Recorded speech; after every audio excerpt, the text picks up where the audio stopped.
Rightfully so, Canadians view this as just one scandal too many. Justin Trudeau was recently personally responsible for allowing a Nazi to get through the cracks, slip through the cracks in the House of Commons and make an appearance on like the day of all days when Vladimir Zelensky, the president of Ukraine, was in Canadian Parliament addressing Canadians and taking billions of our dollars. Hooray. So the fallout from this has been absolutely insane. The House Speaker has resigned. I'm just doing a quick recap for those who haven't fully clued into what's happening. The House Speaker has resigned. Trudeau has dodged all accountability. And today, 4 days later, 5 days later, after the Nazi made an appearance, after it became public that this is a Nazi, Trudeau gives a half-ass apology. And it's just not enough. Canadians are saying it's not enough. Politicians are saying it's not enough. The rest of the world is saying it's not enough. This has pissed off the entire country of Poland, all Jewish people around the world. It's pissed off Russia. It's pissed off Ukraine. It's pissed everybody off, Canadians. Our reputation is smeared on the wall, and we will forever be the country that had blackface as our leader, Nazi sympathizer, or terrorist sympathizer. Like, the list goes on, and it's not good. And so we're going to take a look at this immense amount of PR stunts that Justin Trudeau is trying to put all of his Liberal cabinets through the ring to make sure that, you know, the least amount of damage as possible is done. And it's not working, folks. People are fed up. People are seeing through the cracks. And personally, I don't think that this apology is good enough. Welcome back to another video, everybody. Before we get into it, I encourage you to give a big fat like and subscribe if you haven't yet already. And please consider turning post notifications on. It's the little bell icon that shows up once you are subscribed. It just adds a layer of insurance to make sure you get notified of upcoming videos. You never know what Trudeau is going to do next. He could totally get caught with cocaine on his plane. Oh, wait. No, he already did. He could totally invite a Nazi into... No, wait, he already did. He could totally do blackface.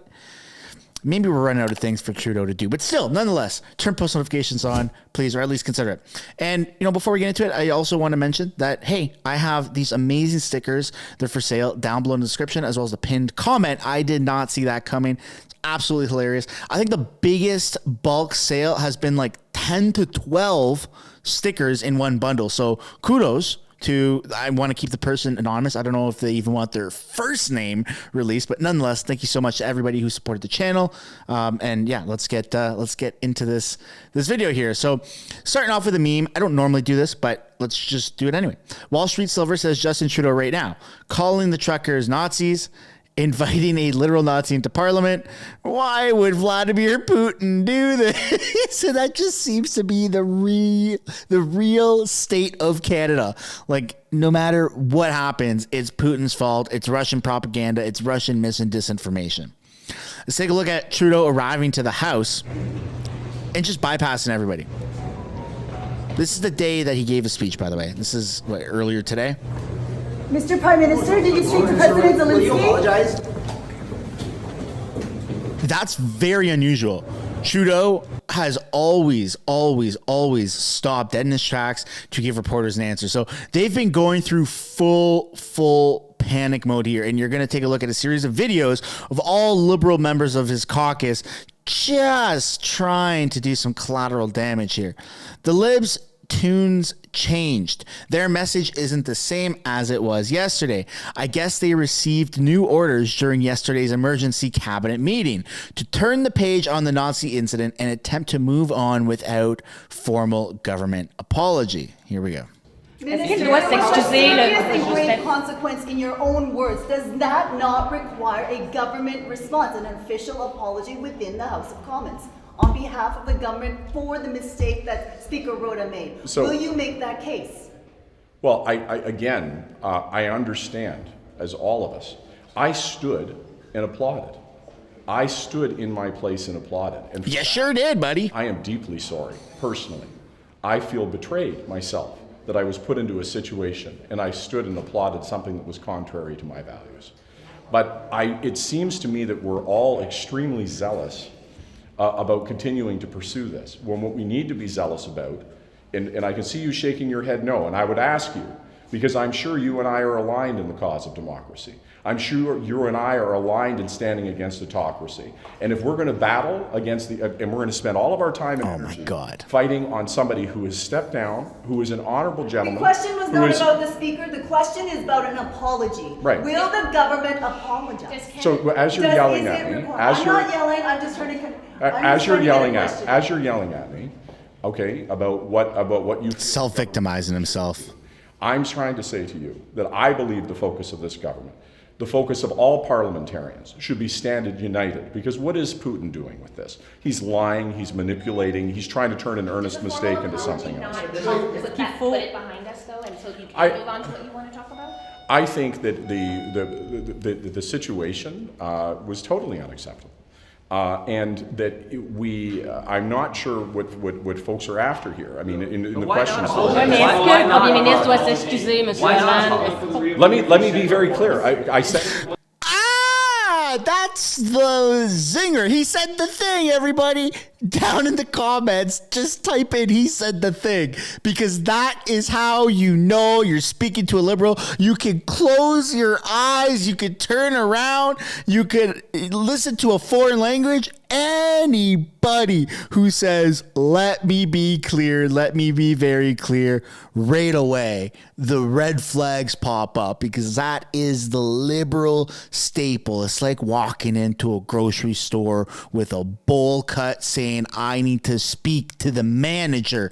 It's that immediate. You can always attribute that phrase to a certain type of mentality, liberal wokeism, self-victimization, dodging all accountability and all responsibility for a person's actions. So let me say this, because I can only speak for me. I am the person that's in front of you right now. I deeply apologize personally. I stood and I applauded somebody who was completely contrary to my values. That made me feel disgusting. Okay, I felt awful and terrible after that. I apologize to anybody who suffered. I apologize to the Jewish community. I apologize to anybody who fought against the darkness that is. I can say to them that the core of my values is that I stand full square with them, and I would lay down my life in that cause. So I personally apologize, and I am deeply sorry. And every parliamentarian I talked to who stood and applauded that day, I know feels that way. You know what, man? Like, it's not hard to have a transparent reputation. It's not hard to literally say, this is just what a shit show. I wish we had known. I wish this would never happen. We're trying to take precautions to make sure that this doesn't ever happen. This is a catastrophic failure from the government. The government is to blame. You're in Parliament. The government is to blame. It's just insane that they are trying to gaslight and manipulate this into it was a mistake and it's only appointed to the House Speaker. One person is to blame and he resigned. Everyone else gets off scot-free. It's ridiculous and people aren't falling for it. That was one liberal member of parliament. Now let's take a look at Sean Fraser, the failed immigration minister. Let's see what he's got to say. Listen, I want to begin with your reaction to Mr. Rota's resignation. What was your feeling at the announcement today? Look, I have respect for Mr. Rota. We've worked together now as parliamentarians for the past 8 years. I think he did the right thing by offering his resignation after the events of last Friday. If the House is going to focus on the work we're doing to improve the quality of life that Canadians enjoy, it's important that parliamentarians have confidence in the Speaker who presides over our debates. Given the severity of the transgression, as innocent as it may have been from his intent, I think it's essential that we're able to move forward with a fresh start where the focus can remain on Canadians where it squarely belongs. Now, his resignation is one matter, but it's also been said that Canada now needs to apologize and really repair its international relationships because of this episode. What do you think your government will do to address that, if anything at all? Well, I think what's most important is to remind ourselves that we'll be judged by our actions. And when it comes to Oh, yeah, you will. Ukraine, my expectation is that partners on the international stage will look at the body of work that we've advanced to support Ukraine in its defense against this unjust war of aggression, whether that's military support, whether it's financial aid, whether it's opening our doors to vulnerable Ukrainians who are now safe in Canada. It's clear where we stand on the issue. I do think we need to continue to engage and demonstrate that we stand alongside the community of Jewish Canadians in particular, and Jewish people globally, for whom the memories of the Holocaust are not some distant event in our history book, but a defining moment that the world needs to continue to remember and stand alongside them for. We will, of course, continue to be steadfast in our support for the Jewish people and also for Ukraine.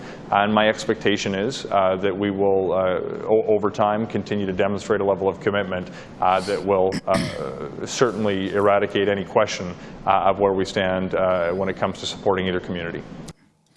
I don't know if anyone really believes this. And just to prove a point, off the top of my head right now, I don't got a script in front of me. I mean, I've been thinking about this since it happened, but not in this context. I'm going to try and deliver a speech as if I was a Liberal MP, and you tell me down below in the comments, which is better, Trudeau's speech, which we're going to take a look at in a second, or any Liberal MP, or this speech off the top of my head. You ready for it? All right. So Canada has failed. The Canadian government has failed not only the Canadian people, but everybody around the world. This is catastrophic. We somehow have a lack of security and someone's to be held accountable, but we all are to be held accountable at the end of the day because it's our house, it's our parliament, and we are the government of Canada currently. The House Speaker did the right thing by resigning, but we need to do an internal investigation and it will be completely transparent. And you know what? I just want to say for everybody that we've affected, this is horrible. And I'm sorry. I'm sorry that this has happened to everybody because this never should have happened. And we apologize. I am truly sorry from the depths of my heart, and I will do everything I can to regain your trust and to regain the integrity of the Canadian Parliament and our government. Hey, how was that, everybody? Let me know down in the comments if that's a pretty good fucking speech off the top of my head. No PR team, no script, just right here, right now. If I did a good job, please consider visiting the link down in the description or the pinned comment below, for I did not see that coming. All right, now let's take a look at what the House Speaker, the interim House Speaker, has to say about the matter. Having to run for the speaker position now in the middle of a session where politics is running really high, emotions are running high, as opposed to the beginning of a session where none of this has happened. Yeah, this is completely different than what I would have ever expected to try to do. You know, we're in a very partisan time. We've had something that happened that hasn't happened more than once in the history of this House, where a speaker has resigned for a very specific emotional reason, and to try to bring that pressure down is difficult for anybody that's going to be running for this. You know, we're going to see how the other parties are going to be treating this. You know, what other names are going to be popping up, and see if we can come up with some kind of decent consensus. Yeah, unfortunately, the only names that should be popping up is the House Speaker, which he did the right thing by resigning, and Justin Trudeau, who is next in line to do the right thing, which should be to resign. Here's what Pierre Poilievre has to say about the matter. Justin Trudeau was responsible for inviting President Zelensky to the House of Commons to give that speech. Yeah. He was responsible for making the event a success.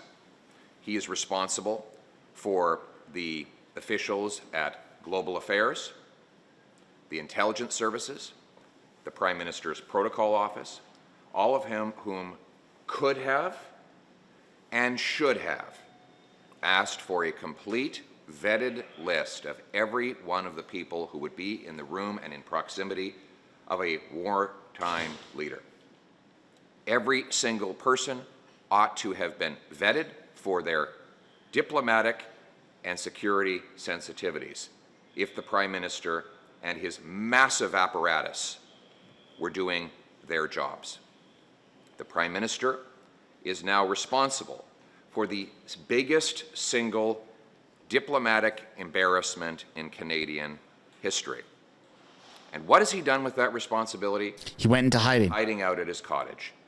For 3 days he's hid there instead of coming to the House of Commons and taking responsibility. There's always someone else to blame when it comes to Justin Trudeau. But here's the reality.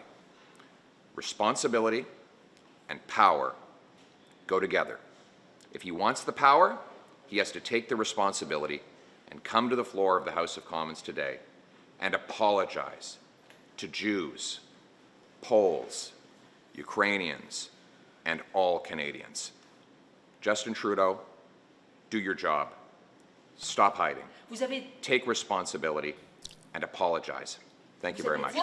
Ooh, well, now let's take a look at Justin Trudeau's half-ass apology that just has the entire world in a uproar.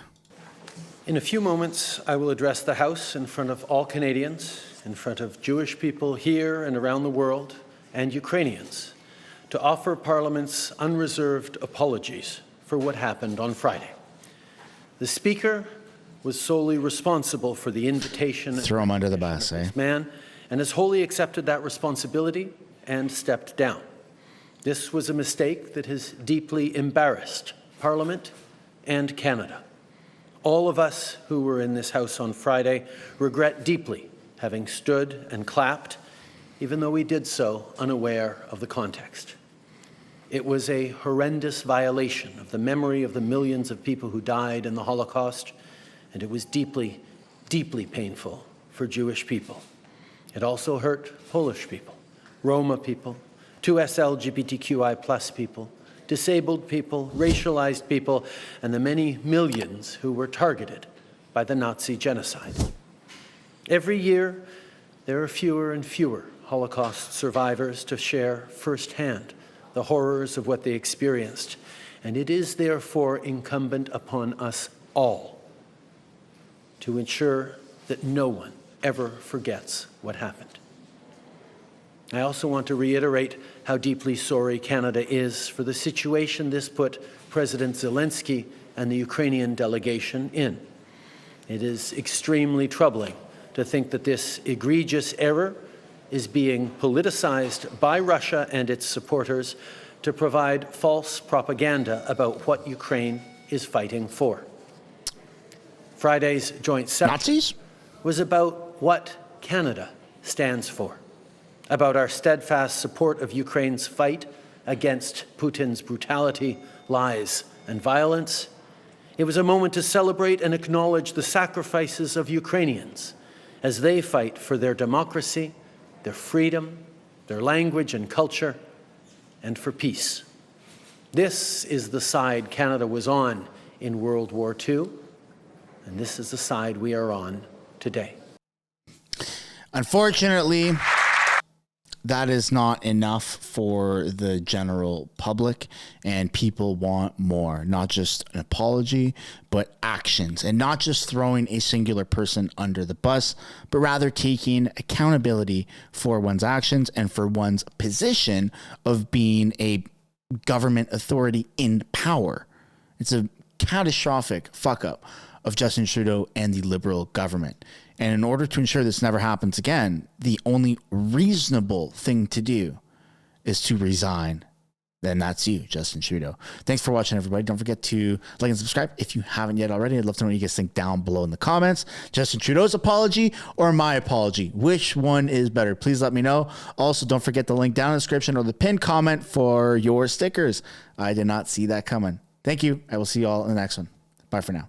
Thanks so much for making it to the end of the video. If you want to support the channel financially, you can do so by checking out the merch shop linked right up there. Or if you want to do something for free, which is also absolutely acceptable and highly encouraged, you can subscribe right there. If you want to continue watching videos like this, you can do so by clicking or tapping right there to watch the next upcoming video. And if you want to watch a little bit of different content, but also Canadian stuff, you can do so by clicking right up there. That's my second channel, House of Canada, also known as the House of Commons Highlights. Thanks so much for watching.